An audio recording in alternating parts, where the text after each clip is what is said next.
In my new series, Posts from the Podium, I'll be sharing some of the harrowing as well as rewarding events that have molded my career so far. Like my debut at the Wiener Staatsoper, conducting Tosca, where I met the orchestra for the very first time in the pit as the house lights were dimming and without any rehearsals. Or the time I was conducting Don Carlo at the Bolshoi, when thick smoke from the stage filled the pit and I was left wondering whether to stop or to carry on. Like airline pilots who need thousands of miles under their belts before receiving a commercial license to fly, conductors need extensive time working with orchestras under all sorts of circumstances in order to gain confidence and expertise. I look forward to telling you more in my next post from the podium. After graduating from Juilliard, I was appointed the associate conductor of the Dallas Symphony. This is where I earned my stripes, gaining valuable battleground experience. Early on, I was assigned the gala concert featuring the virtuoso winner of the Van Cliburn competition, who would be performing Tchaikovsky's first piano concerto. While I was proudly looking forward to being at the helm of this grand occasion, the young winner unfortunately had no idea what it was like to play with an orchestra. At the only scheduled rehearsal, I soon realized I was facing an out-of-control soloist who paid no attention to my efforts of reining him in. He just seemed to play as fast and erratically as possible. I was mortified, but the orchestra took it all in stride and did their best to keep up.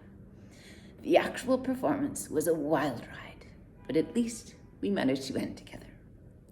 This was good training for my future career as an opera conductor, where nothing is ever predictable.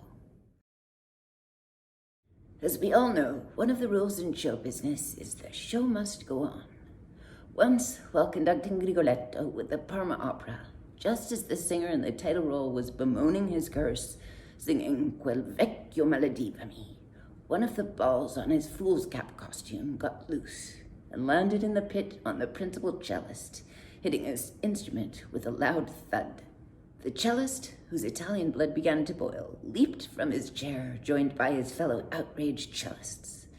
The ball quickly came flying back to the stage, aimed right at the innocent baritone. With this mini mutiny in the pit, the performance was in jeopardy of coming to a standstill, but I kept conducting, knowing that to stop would only make matters worse. In spite of Rigoletto's curse, we made it to the end without further incident. In opera, the show must also go on. One of the age-old conundrums between singers and conductors is who is following who. My operatic debut, some years ago with a regional Italian opera house, was a rocky initiation. During rehearsals of Lucia di Lammermoor, I found myself in the uncomfortable position of conducting a tenor who was dragging down the tempo in the final scene. As he was singing about dying with Lucia, his tempo was dying as well.